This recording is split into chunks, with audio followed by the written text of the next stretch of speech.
I probably would have kept on repeating the same patterns of I can sleep 2-3 hours and go, not realizing it was probably all adrenaline. I was building the business so quickly at the beginning. I was on this momentum. Then I had other things thrown into the mix. Family and loved ones passing, and then also navigating my own internal emotions and, learning how to navigate through grief. Because grief is not just in the loss of a loved one or anything. It's actually in the loss of relationships and friendships and identities and beliefs and all these things. And when you have to let go of those things, it's a lot. And to be kind of placed in one spot in Melbourne for an extended period of time, to be there for my loved ones, but also to be there for myself. Now I know what I want to really do. At least you've gone to the wrong direction to find out that's not the right direction, and then you move forward to the right direction, which is really important. And I think a lot of the entrepreneurs out there that doesn't make a move and actually stand still, that doesn't actually collect data around them in terms of what they like, what they don't like, that's probably where the procrastination side of things may come into play. Hey everyone, welcome back to another episode of Elevate with Vic and Jules.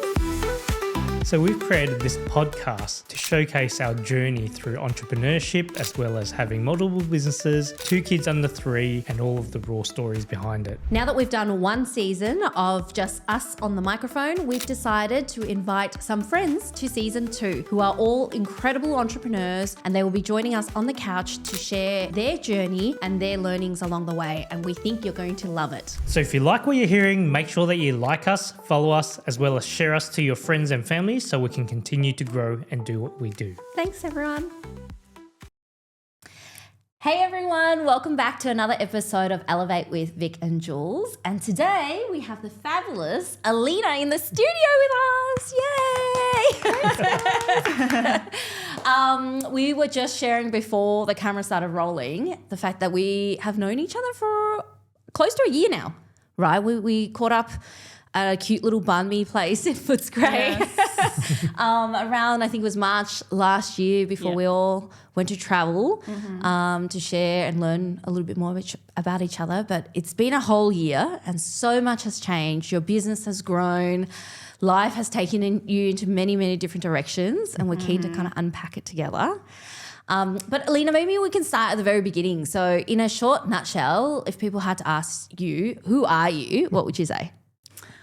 I thought about this question because I feel like, we evolve so much over time. And even in the last year, I know some people know about the Chinese zodiacs, but it was the year of the snake, and there was a lot of shedding and unlearning in the process of all that.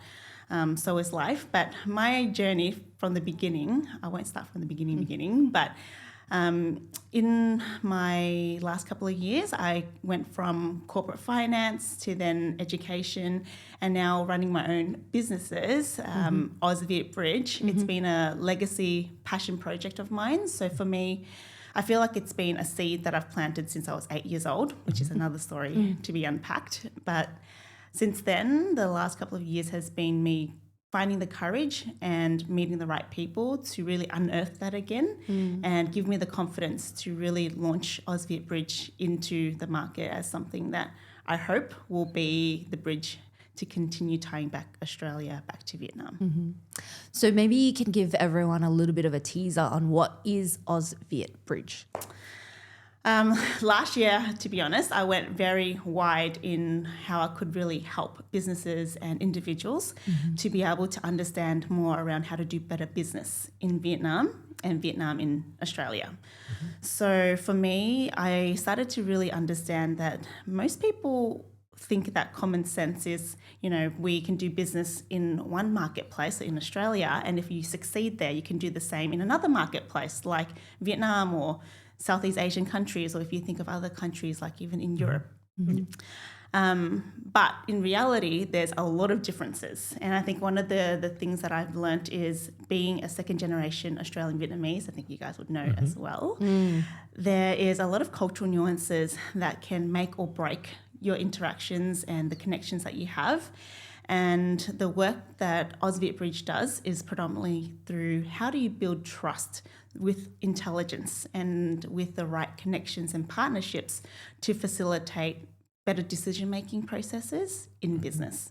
Yeah, I love that. And I think, you know, from the moment we met, it's always been so critical, the work that you do, because I do think, I think people are considering overseas market more and more, especially, you know, we're talking about our generation as well, like, you know, wanting to get back in touch with our culture, our homeland or our parents' homeland, and wanting to do more things over in Vietnam in particular. And you're definitely right in saying the need to kind of understand how to build trust and understand their culture, their values, and how do you translate that. You know, business transaction is really, really fascinating, because last year we had a big year of travels as well, like all over the world. And we certainly learnt a lot from country to country, from the mannerism to the communication to, you know, what they value, what we value. It's been really, really fascinating. I mean, I would love to unpack a little bit more and probably give the audience a example of your work. So let's say, for example, if I was an entrepreneur here, I really wanted to do business in Vietnam, how would that journey be for a person like myself? Good question. And this was something I had to refine in the process of also working with a variety of clients as well. And I think one of the things that I learned very quickly is that there are a lot of people that you can help and support, and I'm sure you both would know this as well. But it's about figuring out where could I add the most value and where do I actually feel the most energized when I work. And that could be, you know, with business owners who already had established businesses in Australia and they wanted to expand into another market.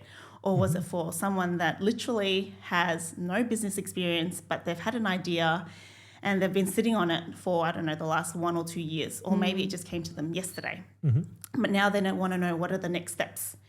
So I kind of figured out that there's a lot of different ways that I can help people, but the best way that I can help someone is to be able to help them make an empowered decision on what's the best next step and how could I do that. So for me, I have a team as basically set up in Vietnam as well, and we are able to provide a lot of market intelligence on how someone is able to make a very well-informed decision on either go, which is like a green light, go to market, or go, but maybe not yet. So there are some gaps around, okay, what could you change around? Is there a better time? Is there even possibly a different market that you could actually enter that might not be Vietnam? It could be their neighbor, you know, Cambodia or Thailand or something along those lines. And the next one is no go. And the reason why this work I feel is so important is because through conversations I've had, people have been burnt in the past, and the work that I do, I find is a lot around building that bridge of trust. And it's not just through myself as being the person who can build that trust, but it's around how do I find the right partnerships and the right people in a country of 100 million people, so that, you know, someone who has an idea that might want to expand into Vietnam or who just wants to test the waters, how do I make sure that they aren't going to feel like they made the wrong decision and they never want to step back into Vietnam again. And so I try to mitigate the risks by giving them enough information so that they can make that decision at the end of the day. We can advise them and we can guide them on that process with the information that we're able to gather. But at the end of the day, it's up to the clients what they decide to do. And, you know, they could literally bring $50,000 into Vietnam and trial and you find the team and you see if this product works and spend 6 months to a year. And if $50,000 is nothing to them, then fair. But if they wanted to invest some money into figuring out who are the people that I might be able to work with out of the 50 people that I have here, and what sort of market can I try that in, and what's the best way for me to go about this. And through that, they can really reduce their risk financially, reduce their emotional risk, also the time that they spend in market to trial a product, and even the time they try and meet the right people to then potentially learn things that they don't know. So that's predominantly the work that I've been doing. And I actually had so many people reach out in the beginning stages when I started to share my work on socials, because I wasn't really on social media in the past. And that's when I started to really notice, wow, so many people have been sitting on ideas and they just had no idea how do I take the next step. Totally. And so that's been the work that I try to do. What's the next best step for you? I really I love that you've refined it so much since we originally talked as well, because I think we were one of the people who were like, how do we get money out of Vietnam if we started a business? I'm sure you get that plenty of questions, right? Yes. But it obviously up until that point, it's not like we have done anything, but it's all the stories we've been hearing. It's always that kind of the burnt out stories, or someone's cheated someone, you know, overseas, not necessarily just in Vietnam, but all of these kind of misconceptions come up. But we also know that there are a lot of success stories, and the question is how. And you're right in saying, you know, you can go and trial it and figure it out on your own, or you can obviously speak to experts like yourself who can help give the, client the next potential with clarity and confidence what the next step is. I mean, I'm curious, like I want to unpack a little bit of childhood and obviously our culture as well. But I know AusViet Bridge is obviously a more newer business that you're building currently. How do you go about establishing partnerships and that level of trust that you currently have with the people you work with in Vietnam? Like, what were some of the steps that you implemented that made that happen? Really good question. And just before that as well, you mentioned before, you know, others might reach out to experts like myself. Yeah. I definitely don't call myself an expert. Yeah. And the reason why is because I've been mindful that carrying that label felt like a lot of pressure and responsibility. Because at the end of the day, I've built a team behind me who are able to help my clients make a well-informed decision. And, you know, I think you guys would also know you find the team behind you who are able to fill the gaps for you, who do things better than you do. Yeah. And you figure out where do you play a role within the team. And at the beginning of AusViet Bridge, I did have the pressure of like, oh my God, I better know everything. I better, you know, show myself as someone that is able to be the trusted person. And how does that look like? And trusted doesn't mean that I'm the best at everything. But I think going back to your question, it required me to go out there and experiment a lot, similar to what you did last year. And the experiments then allowed me the time to go back and reflect. And being last year was one of those years where it was, instead of being as expansive as I thought it would be, it was very deepening. And I think that was the core learning that I had last year. And the deepening actually allowed me to deepen a lot of my relationships and connections that I had already invested in. And those relationships actually came about through the moments where I genuinely showed up as myself, not feeling like I had to be the expert in anything or the person that was perfect. And this was something that I carried around for a very long time. But it wasn't until, you know, going through this entrepreneurial journey where I realized, oh my God, that perfectionism and the whole I have to carry it all myself is not going to work. Like, it is not sustainable. And if I keep showing up thinking that this is the perception I'm going to show others, they're going to be set up not for success, because that's what I feel like I really internalized. And now I don't want to portray that image, because I don't want those who are also going to start on this journey, or if they have moments where they want to compare, to feel like I have it all together and that I've only been able to build relationships or connections through being perfect. And so I think actually a lot of my relationships in Vietnam has been built through the times where I've actually shared with people, man, this is really hard. Like, I can see why it's been so challenging for people who don't even have any relationships in Vietnam to come here and be like, I don't even speak the language. I might not even look like you guys. And now I'm going to try and build my tech business here. Like, that is freaking hard. And I tell them, like, I've even been burnt. And I've only been trying to build relationships for how many months at that stage. And I think when I come into those conversations and connections in that way, people have stepped up. And sometimes the things that I've said, I didn't even think would be what would land and stick with people. And so the moments where I come back and I start to really think about, whoa, why did people come back to me based off what I said? Then that builds my confidence in, okay, it's actually okay to show up genuinely. And there will be people for you, even though in a place of 100,000 people, there's going to be a lot of people who aren't for you. But remember, each time you showed up a certain way when it felt like it was aligned, who were the people that came along on the journey or who wanted to come along on the journey.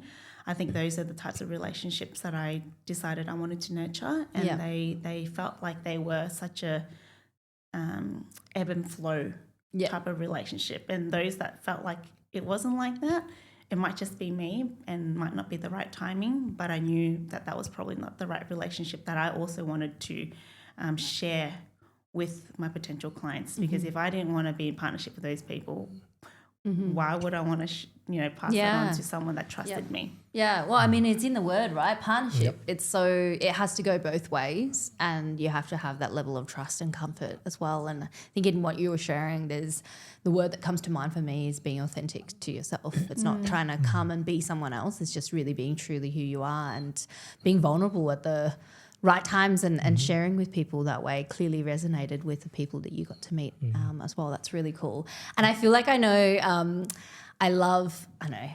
you have a question. I was just going to add to that. The word that comes to me is really what you're saying in terms of deepening, which is like formulating these relationships where it's going to be longer term. And the other thing is probably not transactional. It's a relationship where it removes the transaction out of it, which is a really deep relationship. And the other thing is probably around the word refinement. I think where you're talking about, okay, these are some of the things I'm having in or issues in the business or things that are troubling you. What we're doing is really looking at how do we refine processes, getting it really deep down into some of these things, and then basically that becomes a growth scenario, which is really exciting. And this is how you're refining now your product even further, because you're identifying who your target market is by removing the people that you don't want to work with, the ones that don't give you the energy and the enthusiasm and all that, and working with the ones that you're really happy with working with, which is really the great thing about business, is that you are refining this process and you have a choice. Hey, you have the choice. That's the best now. part, isn't it? Oh, that part was so hard to get to though, because there's still like this mindset around lack of, or like, if I let go, then it's like, maybe they won't feel like I appreciated them, and then what if the word gets out? And so there's still a lot of the mental rewiring that has to happen up there, because I still have moments I'm like, should I just work with them? Am I overthinking it? Yeah. So definitely refining. Trusting your gut. I would love to ask about the idea of imposter syndrome, because I feel like, I'm sure every entrepreneur has moments of doubts and moments of it being like, am I good enough? Am I in the right position? But I think in particular for you, it's particularly unique because you are actually trying to enter a completely different market, like an overseas market as well. And I think that's really challenging in itself, like the language barriers, the legal side, the understanding, all of the things that we were talking about. Were there moments in your journey where you felt like an imposter? And in your mind, how did you get yourself out of that process? I still have lots of moments where I feel like the imposter comes up. And I remember I went to a event for International Women's Day, and Jacinda Ardern spoke about how the imposter at one stage was someone that she felt like she had to fight off all the time.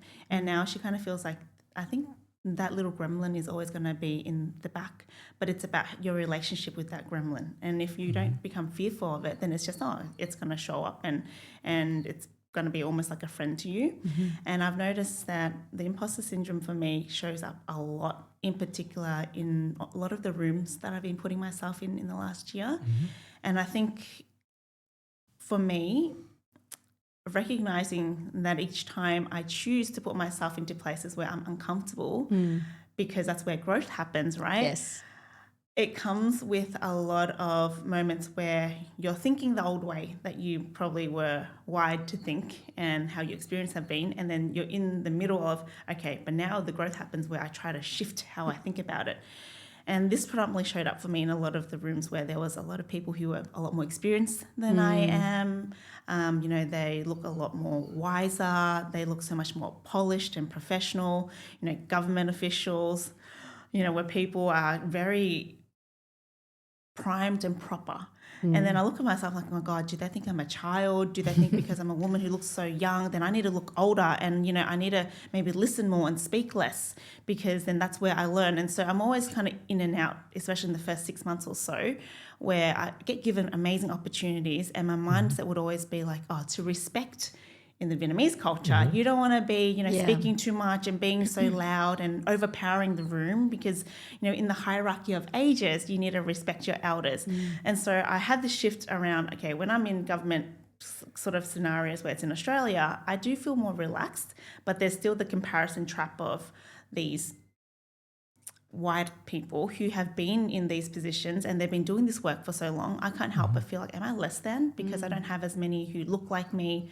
Women, Asian women, younger people, what are they going to think of me? And so I think this is where a lot of my feeling of I need to grow, there's a gap that I need to fill. And I feel privileged to have that awareness, but it also comes with this feeling of there's always something I need to prove. There's always the lack of, I'm always needing to read up on things. I better stay up on top of everything. I better be, meeting the right types of people so that I'm not left behind, because I'm already behind by 20 years, given that I'm 30 and everyone else is 50 or 60.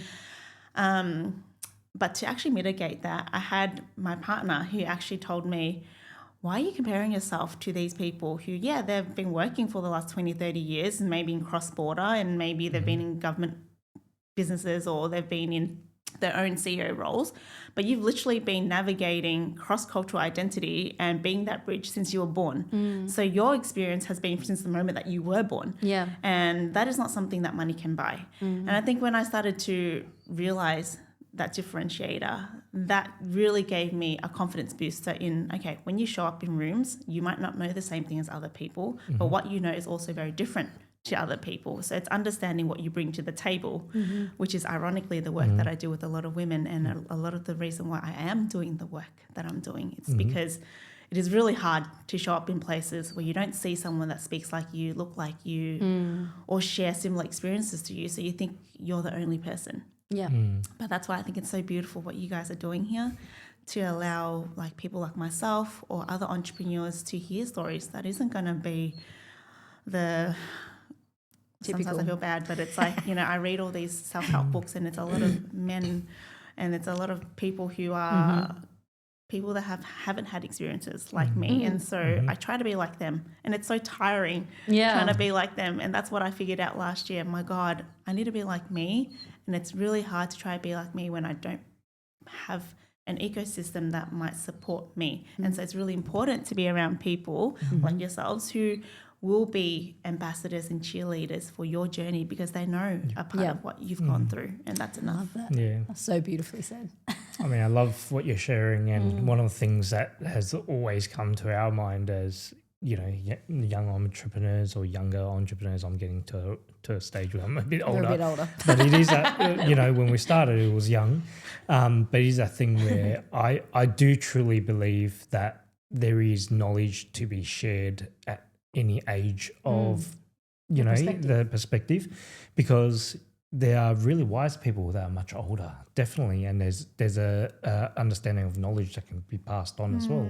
But there's also, I believe truly, that we can learn from younger people at the same time, because they are in today's market that we may not understand as an older, when we get to a certain age, that they may not understand, like things like AI, technology, the way the education system now works is very different to what it was 50 years ago, as an example. So these things are constantly changing, and technology is constantly changing. And this is where it can be knowledge teaching in all sorts of scenario, where the young person can teach upwards, and then the older generation can pass on knowledge from experiences down. So I do feel like it's a scale of knowledge sharing between all ages. But I totally get what you're saying in terms of like when you're walking into these really serious rooms, which are quite uncomfortable. It's just, but you're putting yourself out there because you need to be in those rooms. You need to have a say. You need to be present in those rooms. And then you look around and a lot of it is perhaps middle-aged white men with suit and ties or people who have been doing it for 20, 30 years. Like it's a very similar story to me in my days, pitching for projects and everything like that. And you do have that little kind of creature on your shoulder going, oh, how do you look? How much preparation have you done? And I think for me, I've always been like, okay, the one thing that and I say this to Vic all the time, it's like the one thing that I do have is time, and I'm always going to be really, I guess, competitive in that way where I'm like, I will be willing to put in the 2-hour prep before I go to any event to make sure that I am really across everything that I need to make myself feel comfortable to be in that space. And I think it's about when we talk about imposter syndrome and being in those spaces, it's about finding like what you were saying before, like having that awareness of going, okay, there is this kind of self-talk that's happening. And then B, kind of going, okay, well, what can I do for myself to kind of help that, give myself that peace and keep that voice at bay in a way. But I like what you shared also. The fact is that you've got to have a relationship with this little thing that pops up every now and then because, in any point in your life, no matter how experienced you are. And I just think now, having like 14 years on, I'm kind of like, oh, these older people that's in the room probably have this moment now as well. They're probably feeling imposter syndrome when they're speaking to young gun entrepreneurs trying to shake things up in their industry. But they're probably just holding it down better because they've had to deal with it for a longer time. And that's just because, you're 50 and we're 30. So something to work through. But hey, one of the things that we were talking about before that I am really keen to kind of bring on camera is this notion, I think you were saying to us, is like you were living in this era of like, what is it? Sleep when you die? Oh, yeah, I'll sleep when I die. Yeah. And this mindset of like, just go. And we certainly felt that when we met on those few times last year. But I also know you had a really big year last year as well.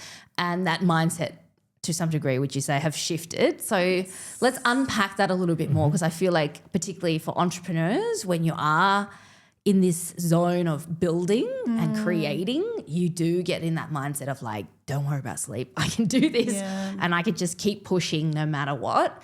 But what has been the realization for you? Yeah, I love that we started this conversation off camera because it shows how much we have to say and have to share. But I think this conversation with you guys couldn't have come at a better time, like really wrapping up the year of the snake and a lot of the unshedding. And one of the things I really learnt about myself in the last year is just how much I had to unlearn. Like I feel like I'm someone that's quite self-aware and I've done a lot of work to really know myself so that I'm not going to be as susceptible to, what externally people tell me I should like or dislike or be or think. And I think that's basically what the news does and, what all the noise does. But what I realized I had been consuming for so many years of my life because I was so focused on, wanting to learn how to be a better leader for others, but then also for myself. And a lot of that stuff was all consumed through, podcasts and books and who are a lot of them written by and when they're published, a lot of the times, what are the intentions behind it? And so it served me for a long time, the I'll sleep when I die and the mind over matter, and that's why I like to do things like train for marathons because I want to push my boundaries. I want to see what am I made of. And that's why even the entrepreneur journey, I know it will be hard. People always say it is the biggest growth container and catalyst you could possibly be in, but you don't really know what it's going to be like for you individually until you're in it because you come with your own flavors and your own experiences and then you reach your own invisible ceiling a lot of the times in the journey because if you don't recognize that you hit a ceiling, then you're going to keep on repeating the same patterns. And I think for me, I probably would have kept on repeating the same patterns of I can sleep 2-3 hours and go, not realizing it was probably all adrenaline, which is great because I love the work that I do and I always feel like there's so much more to do and, I feel so privileged that I have this opportunity to build something amazing. So I better do it quickly and do it fast or else I'm just this, undeserving person. But last year, when I was building the business so quickly at the beginning, I was on this momentum.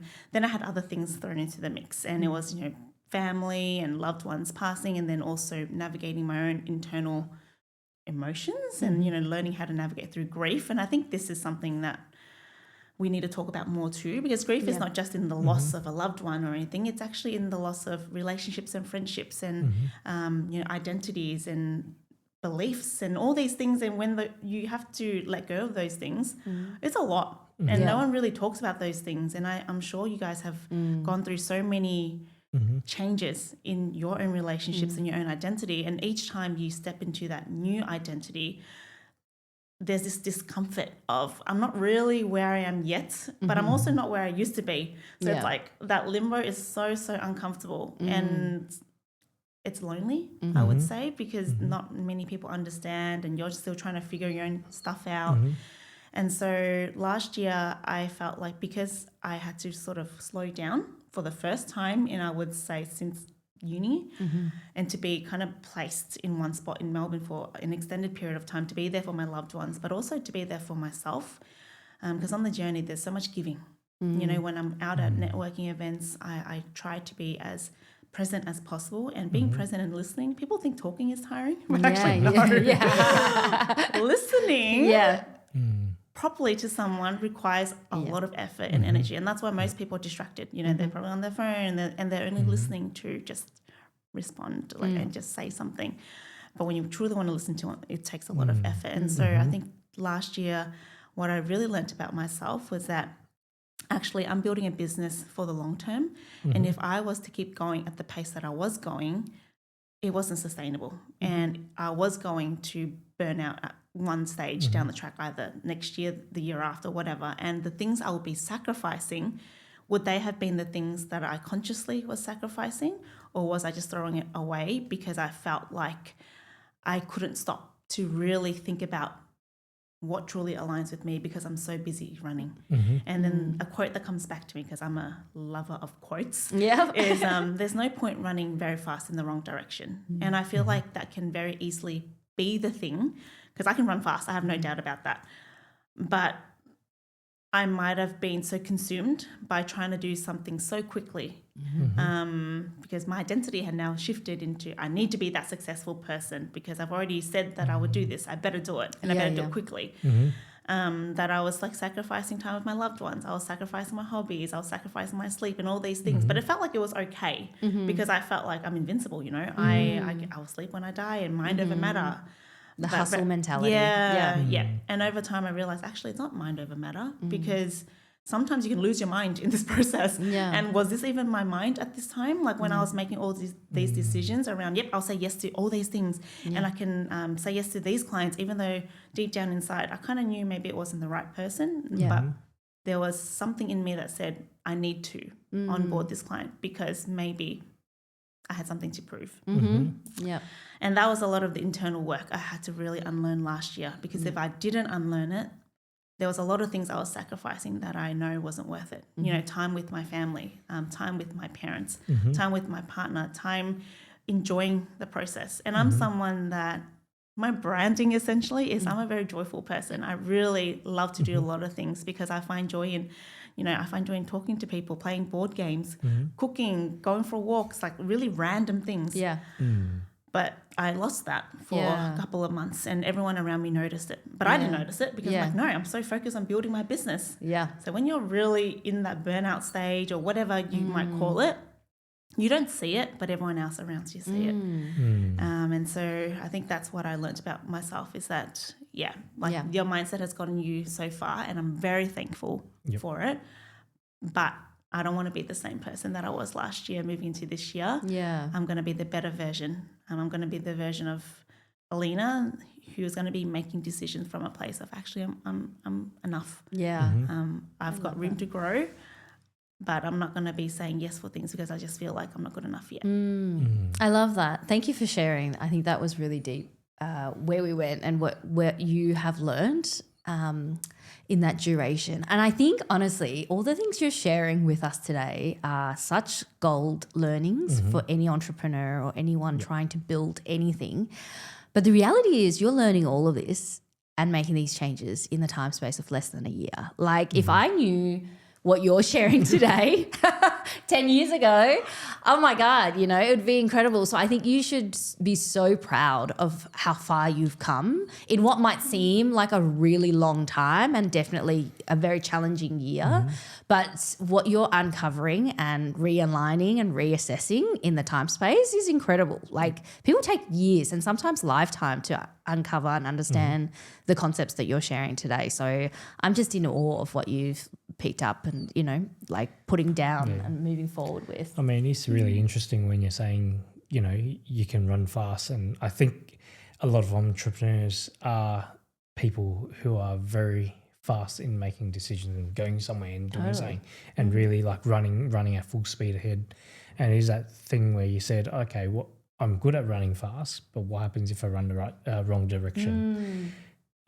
Which is really interesting to know because some people may actually run down this track and not know that they're in the wrong direction and just keep going as fast as they can in the wrong place. Yeah, it's making me think back on some of the projects we've done too. And these are the things where it's like, even when you get to a point where if you run so fast in the wrong direction and you're like, oh, it's too late to run back.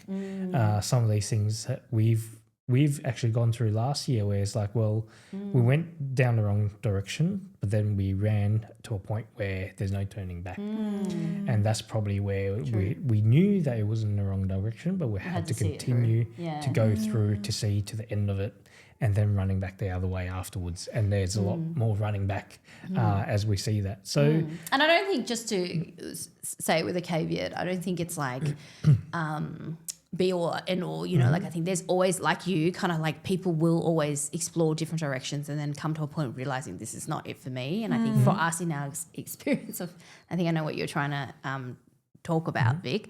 For us, it was like, okay, acknowledging that we've gone so far in a particular decision that we've made that it's like, okay, we have to see it through. But it's a crossroad choice, right? Much like what you were saying, it's like, okay, I either turn back and make decisions and promises to myself that this year's going to be better, or I'm going to be really sad and continue to be in this mindset. So for us, it was like, okay, well, we are choosing to then take that learning and that financial loss and all of that kind of time loss perhaps, and choose to see that as an opportunity for us to learn and grow from that moment. And I think that's, in effect, it really is what we're talking about here is resilience, right? It's like, okay, how do you be resilient when you have gone down the wrong path or you are in a challenging time, but what you choose to make out of it is where you're going to either grow or continue to be depressed or, you know, continue to lose money or waste time and all of that kind of stuff. So, I mean, one thing that we did learn along the way is that journey of making those wrong decisions all come with information of who you are, what you want to do. Your values. And all that type of stuff, so that you actually then use that information to then make better informed decisions in the future that, okay, this didn't work and the reason why is X and X and X. And then what happens is that we use that to formulate things where it's like, okay, we rebuild some rules in our lives where it's like, this is not the people that we want to work with, as an example, or this is not the type of clients that I want to work with. But until you get these sort of clients that may not fit in the bill, that would be valued aligned to you, you have to go through that process to actually understand. And once you do enough of that, then it's like, okay, now I have, and this is probably back to that refinement side of things, is like, now I know what I want to really do. At least you've gone to the wrong direction to find out that's not the right direction and then move forward to the right direction, which is really important. And I think a lot of entrepreneurs using this example would be really good because it's not being in the wrong direction. At least you're going into a direction that provides you with information. Then you can then say, okay, I now know that I don't like this. I like this instead. And then moving forward, it's some of the entrepreneurs out there that doesn't make a move and actually stand still, that doesn't actually collect data around them in terms of what they like, what they don't like. That's probably where the procrastination side of things may come into play. But it's really good that we brought this example because I think running and really quickly running in the wrong direction and then finding out what happens afterwards is really important. So tell us, what is the fun Alyna then, now that she is not going to work until and sleep when she dies version? What does she do on a normal basis outside of building this amazing business? So for me, back in like maybe when I was about 25, I really spent a lot of time digging deep into this brain of mine. I like to say it's like an onion. No matter how much I try to peel it, there's so many layers. Yeah. And if I don't even understand myself, how can other people understand me? So one of the first things I did was understand what my core values were. And so using my 4 core values, I then built daily pillars. It's like, okay, as long as you tick off these 4 daily pillars, that is a good enough day. And then everything else on top of that, it's like icing on the cake. Yeah. So for me, my 4 daily pillars were connection, mindfulness, movement, and learning. So it doesn't have to be like huge things. A connection could just be a touch point with a friend, or I send them something, or just a quick voice message. And so for me, connection normally comes through the form of I really like to stick my habits on top of one another. So whenever I learn something or read something through my education part of the pillar, like a little podcast or book, I like to send things to a friend or someone just to kind of share that. And that's my way of connecting, because I don't have time to talk to people every single day to the point where I'm like, I cannot be bothered replying to a message. I just send a voice message. So that kind of ticks off 2 of my things. And movement. I find that because I am someone that has naturally quite a lot of energy, not last year, I need to move to be able to move my overthinking or to start really processing my thoughts, because I have a lot of ideas that come through. And so besides journaling, which is a part of my daily routine, that gets me to really feel like I'm not stuck.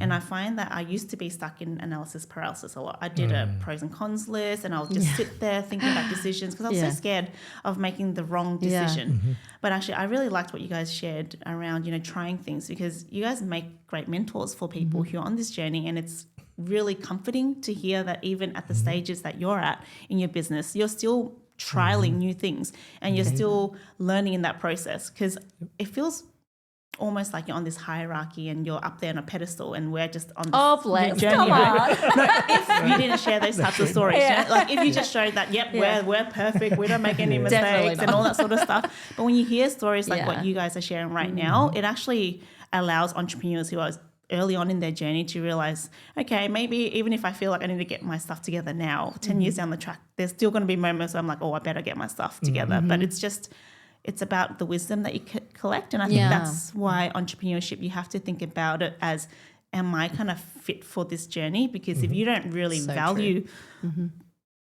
uncertainty or ambiguity and experimenting with things, then that's probably not the right journey for you, right? But I think knowing that you're still experimenting, you're still learning, that gives me a lot of comfort to know, okay, down the track, you're going to be probably on a very similar journey, like to think, okay, you've gotten something figured out, but now not.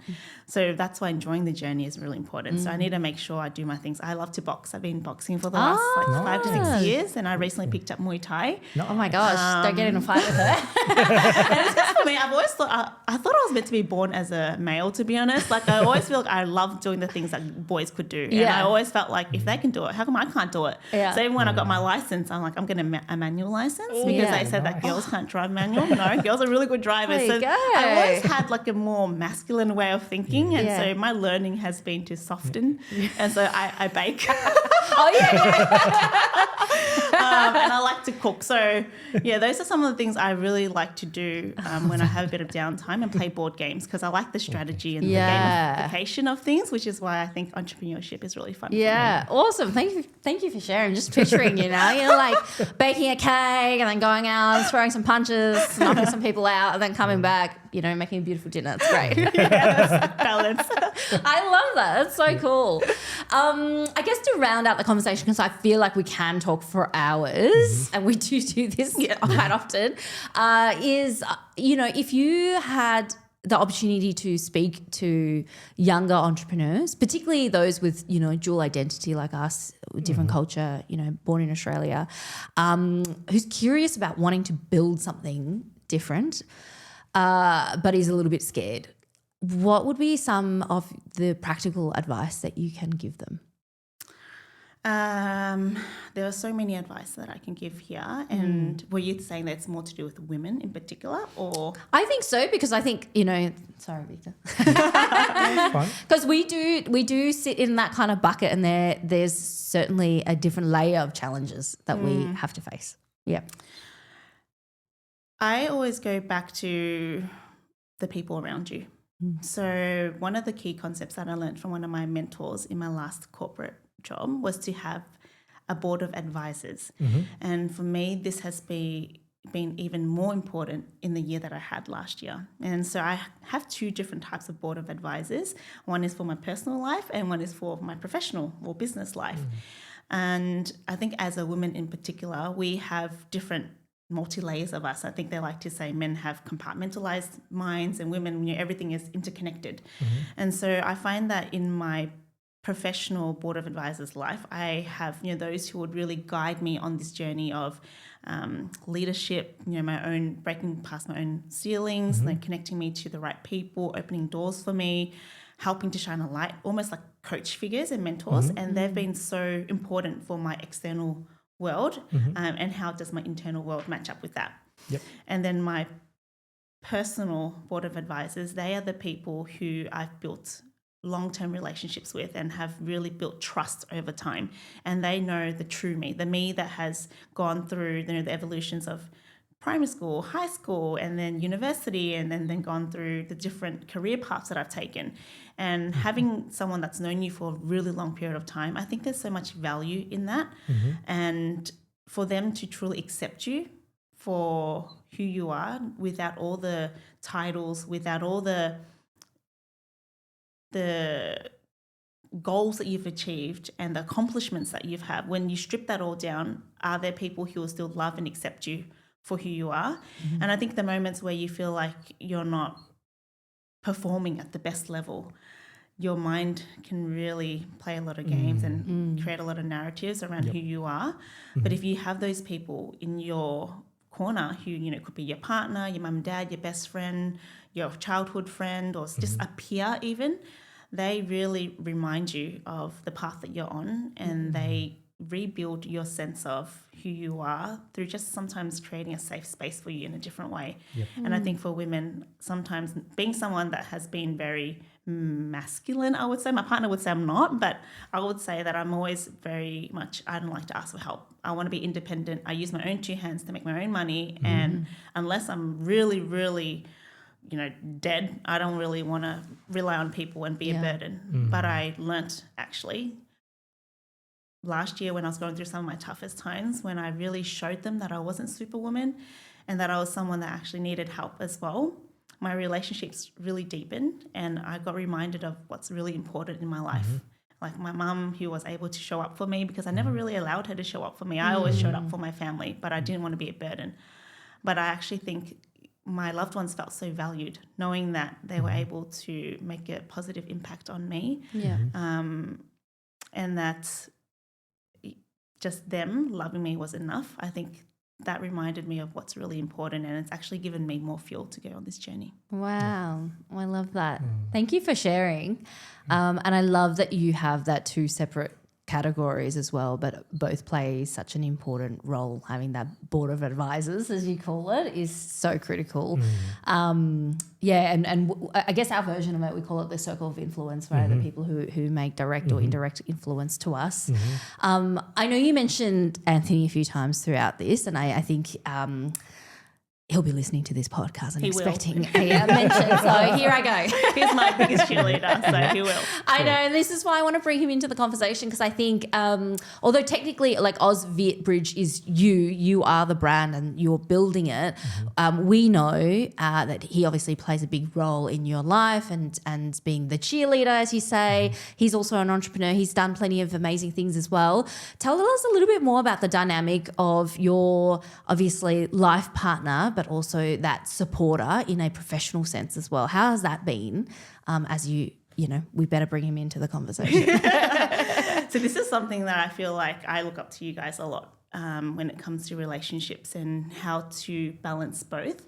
Because I think with Anthony and I'm someone that comes from like a corporate training background, right? So before I got to meet him, I got him to do a lot of strength tests, personality tests, and all those types of things. Because I'm like, I need to know the person that I'm like getting to know, right? And, and like, so that when I'm showing parts of myself, it's just as important for the other person to meet me where I am. Yes. Or at least like to understand where can I meet that person. So he's the complete opposite to me. So what you see with me, he's different on the outside, but internally our values are very aligned. And I think that's where it works. Because no matter how we do things to get to that end goal, our end goal is the same or very similar.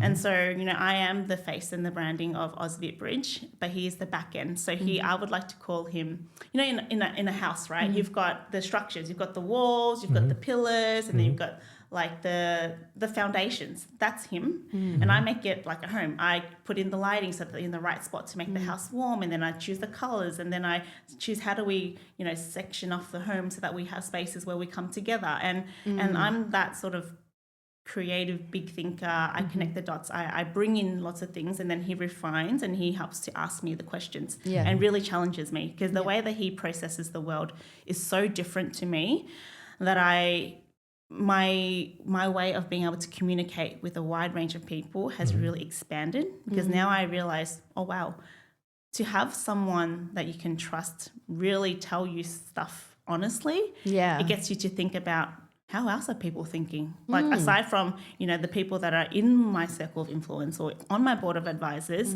there are so many other people out there, and the way that they see or hear or process what I say and do could be very different. And I think that almost creates like a mirror for me to either choose to step into what's very uncomfortable, or, you know what, I'm going to challenge that too. Yeah. And I'm very comfortable and I feel very safe to challenge that. And so that kind of creates the dynamic that we have in both our like romantic relationship, but also in business. I love that so much. Actually, lucky I didn't make you do a personality test. It was probably measured at some point, I reckon. And vice versa. That's true. That's true. Yeah. And like, you know what? I was actually watching, and this could be offline.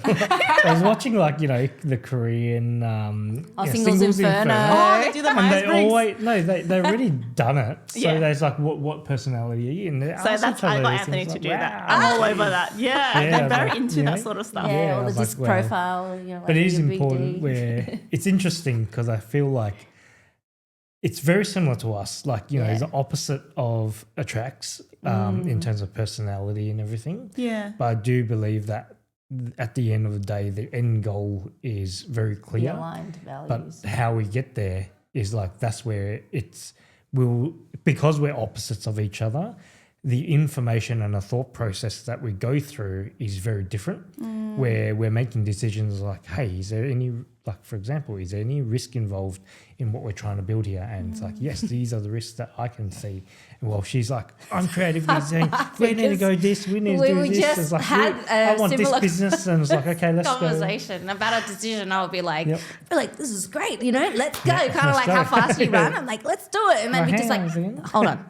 These are the risks that you need to be considering. The financial risk, you know, reputational risk, and it's like, and I'm like, yeah, but you know, and that it's funny. I love what you talk about, having that safe zone to challenge each other on that as well. Like, I'm really giggling because we're always like that, and I was like, but I don't believe you, you know, and this is the reason why, you know.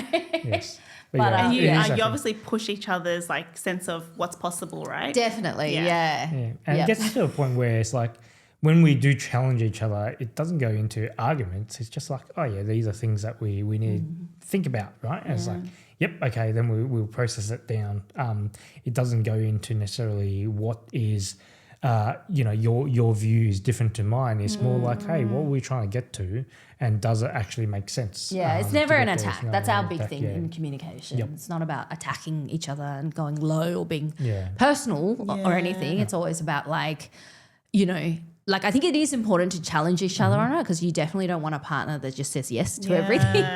You know, because then you might be running down the wrong path, as you say, and they are just being like, I'll bring you the water, but like, you know, 10 years later. Yep. So I think it is important to have that dynamic, but definitely ensuring that it is in that supportive, safe environment and filled with love at the end of the day. Teamwork. Yeah. Can I ask you one question? I know that we're over time, but there's a question that that came to mind when we were talking, and one of the things that I've been talking to a lot of people around is they were in a corporate job for a long time, right? And you're one that said, okay, I'm going to leave my corporate job to focus on my own thing. I want to go back to that corporate job stage and the decision making that you had to make, because I think there's a lot of people out there, particularly the women, who is in a stable position, in a position of employment, where they also have this really strong curiosity of moving away from that as well. But they always go back into the security. And I really wanted to talk about this because I actually spoken to a lot of people recently around this topic, and this fork that they need to make and the decision making, they continue with a safe path. And it's been like years and years and years of actually thinking that they want to leave their corporate job to do something else, but they're still stuck in a corporate job right now. Tell us through what would be your advice for now that you've, came out of a corporate job. What would be your advice on the scenario? I love this question. I can speak to this for a really long time because I actually get asked this all the time, even when I'm just out and about as well, like when people realize what my journey has been like. And for me, I do want to start off with saying that I am someone that is probably a lot more privileged and lucky in, my set of circumstances, but my set of circumstances didn't just get dropped onto a plate for me. I had to really spend a lot of time thinking about what's really truly important for me, what have been the beliefs that I have taken, from my parents, from external metrics of success, versus what is internally, what is true for me. And that goes back to the whole unlearning, and there's a lot of taking off a lot of the things that you've probably carried that weren't yours, and then really figuring out what is it that you want to fill it with, or what was there all along. So I was really lucky that in my last corporate job, I had really great mentors and a really good manager, and I really can't thank them enough for the type of belief and support that they had in me. To then realize that I had a lot of strengths and I had a lot of things that brought me a lot of joy, and I was in a safe space where they gave me the opportunities to experiment, try things, and learn and grow in quite a short amount of time. And that was what I actually did for the people in my workplace. So I became the first in-house coach for the last corporate job I was in. And in that environment, when you're sitting with people and asking them the tough questions and holding a mirror to them, they actually end up being a mirror for you as well as a coach yourself. And, you don't want to be someone that's so hypocritical. You're asking people these questions and you're getting them to uncover who they truly are so that they can make decisions that are more aligned with where they want to be going. But I also understand that, with women in particular, we come with a lot of responsibilities that sometimes look very invisible. There's the child caring, you're probably the first person to be called. And then if you come with the cultural expectations as well, we internalize that security equals what we need to have so that we're able to then probably give back to our children or our parents. And I carried that for a very long time. That's why I got into business banking finance at the beginning. But I was able to get out of that path because I had a seed that I had planted back when I was 8 years old, and this is a reason why AusViet Bridge was built. And that seed was around my love for Vietnam.